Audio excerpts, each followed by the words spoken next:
If you like what you see, please like and subscribe. UFC 318, Holloway Poirier 3, Louisiana, Poirier's final fight. And man, we get to that fight, we'll have so many bonuses to talk about here with these two legends. So this is a good main card. Any other fights on this card you want to bring up? Yeah, there are a lot of good fights on this card. I just want to shout out Jimmy Crute versus Marcin Prachnio. That's going to be a fun one. And then Marvin Vettori and Brendan Allen got moved to this card. That's on the prelims. Whoa. So probably going to watch this one from the beginning. I'm excited for this card, but let's get into the main card here. Leading off with Michael Johnson versus Daniel Zellhuber. There's a lot of good matchmaking on this main card. Zellhuber is 15-2, 7 KOs, 3 subs, 5 decisions.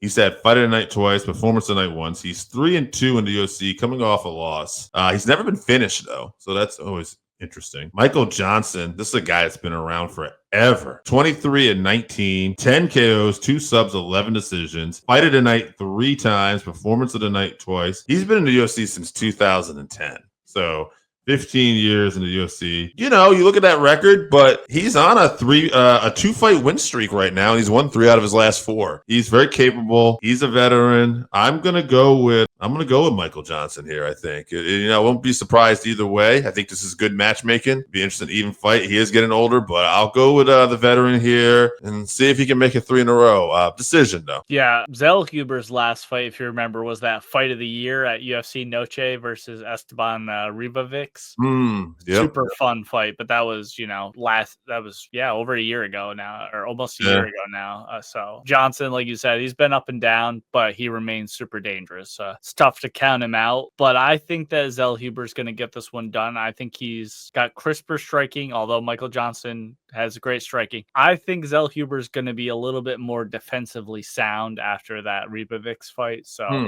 if he does try to have a war with Michael Johnson, I think Michael Johnson can put him out. Ribovic's very dangerous. I'm sure he put some cracks in that chin of Zellhuber. I think Michael Johnson can put him out, but I'm going to go with decision win for Zellhuber. Dan Ige versus Patricio Pitbull. Second UFC fight. Patricio Pitbull, 36-8, 12 KOs, 12 subs, 12 decision. This guy was a Bellator lightweight champion and featherweight champion. He did use his UFC debut against Mario Batista. Wasn't the most exciting fight. I think he's going to want to make that up here. But this is Dan Ige, 19-9, 7 KOs, 5 subs, 7 decisions. Performance of the night 4 times. Yeah, he's definitely an excited fighter. We've seen him take fights on hours' notice before. So he's a tough one. I think Patricio Pitbull, though, is a little more I think he's the better overall fighter. I think he's more well-rounded, and I think he's got a chip on his shoulder, and he's really going to want to make up for that last performance. I will take him, but again, another decision here. I think these guys have very similar styles and a very similar skill set. Looking for, a right hand a lot of the times. I mean, Patricio could take it to the ground, but I don't think he will. So I just see Dan as basically a younger version. So I'm leaning towards him. I'll say Dan gets a TKO in round 2. Another very fun fight. Kevin Holland versus Daniel D-Rod Rodriguez. D-Rod is 19-5, 9 KOs, 4 subs, 6 decisions, 9-4 in the UFC, 2-fight win streak. Kevin Holland, 28-13-1, 14 KOs, 9 subs, 5 decisions. Fight of the night once, performance of the night 9 times. Also on a 2-fight win streak here. Someone's going to try to make that 3 in a row. Both these guys are talented. I feel like maybe Holland is finally putting it together a little bit here. I'm going to take Holland maybe by submission. I think maybe submission round 2. Yeah, this is great matchmaking. I don't see this one going to the ground, really. So I expect D-Rod to be crisp and fundamentally sound. Holland to be explosive and creative on the feet. So I think Holland's going to land the bigger shots. Yep.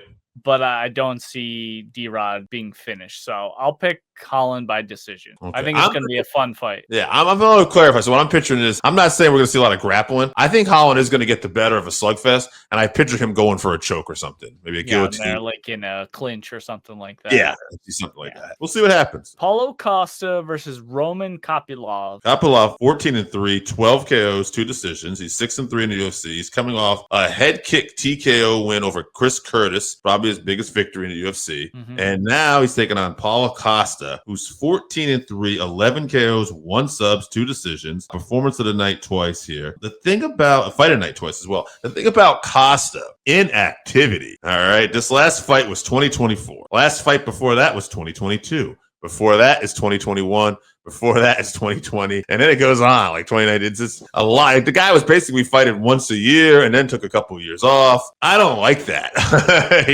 Costa's dangerous. He can crack. I don't know if he's the favorite. He might be, just given how he hits and everything. And he's been in some battles, but I'm going to go with Kopylov here. I'm going to say he finds a way to win. I don't know if you're going to finish Paulo Costa, though, so I'm going to say decision. But I just feel like Costa's inactivity is going to lead to a problem here. Yeah, Costa hasn't won a real fight since 2019. So, I mean, he had that one win over Luke Rockhold where, he was losing at a lot of parts of that fight. So, right. And Luke was basically already retired and not really a light heavyweight or whatever. So I think you could take that one out and you could say Costa's lost 4 in a row, I think it was. So I think Izzy took a part of him when he TKO'd him.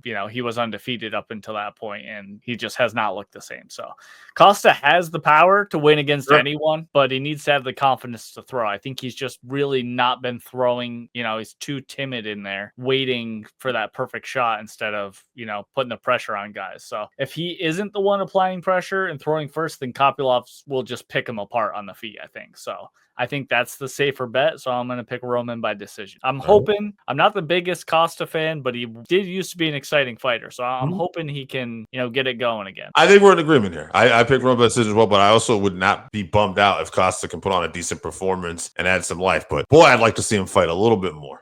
Yeah. Main event here, Max Holloway versus Dustin Poirier 3. Dustin is 39-1, 15 KOs, 8 subs, 7 decisions. Former interim UFC Lightweight Champion, fight of the night 10 times. Submission of the night once, performance of the night 4 times. Oh, man. Max Holloway, 26-8, 12 KOs, 2 subs, 12 decisions. Featherweight champion, interim featherweight champion, 3 successful title defense. This guy...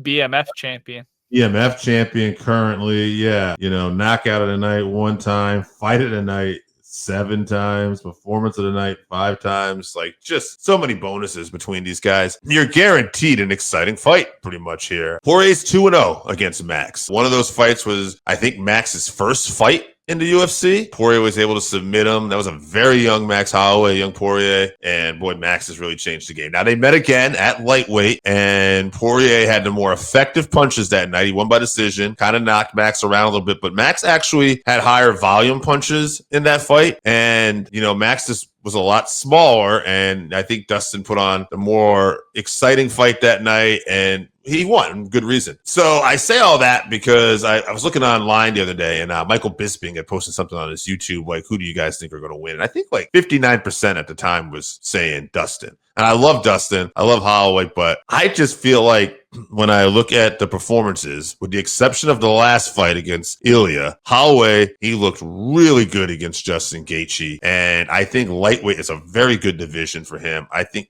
you could argue that he should have made this jump a while ago, except for he was successful at featherweight, but all the weight he had to suck down for that. I just feel like this is his home right now. Maybe it's a little late in the game to be going at lightweight. Like, is he going to win the lightweight title? I don't know, especially Ilya's champ again now. But I think that I think this is his time right now, a little more than it is Dustin. I love Dustin. Would not be sad at all if he gets to win and goes out with a victory in his hometown. But I'm gonna pick Holloway. I'll pick Holloway. Ooh, I'm gonna say a 4th round TKO. Could be 5th. I think volume. I think they're going to go back and forth. I think Dustin's going to rock him. He's going to rock Dustin. But I think as the fight goes on, Holloway gets stronger and just outvalue, more volume. And I think Holloway will put it on him. Like you said, neither guy has ever been in a boring fight. So we're definitely in for a war. Yeah, this being Dustin's last fight is an interesting variable. Like, will he be emotional? Will it change how he fights? I don't think so. Yeah. Guillotine, baby. I don't think so either. I'm going to cop out. I'm not going to make a pick because I love both guys so much. You do. And I think on any given night, this fight could go either way, a multiple of ways. So I will point out that, like you said, last time they fought, which was, semi-recently, the first fight you can throw out, that was 2 different guys. Last time they fought, Max had no fights at lightweight. So he had come up specifically just to fight Dustin. So he didn't really have time to put on the weight properly. But we saw when he did come up to fight Gaethje and he put all the weight on properly, what he could do with that. So 6 years ago.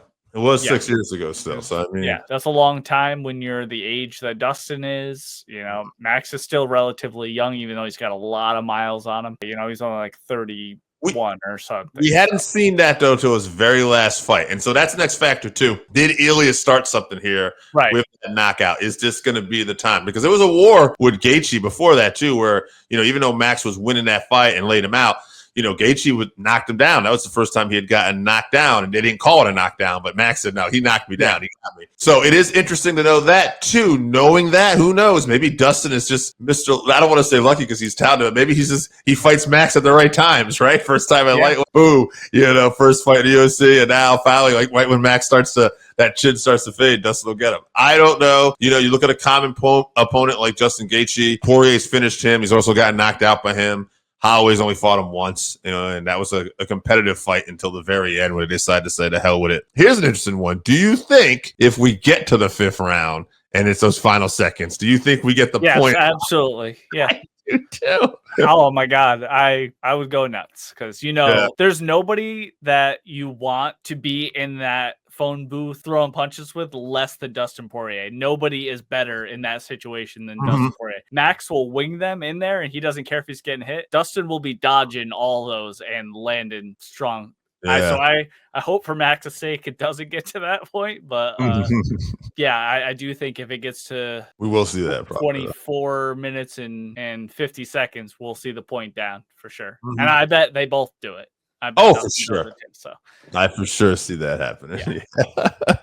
I am very excited for the fight. I think it's going to be very fun. I know I'm copping out by not making a pick, but I just hope it's a great fight. Both guys can be proud of afterwards for sure.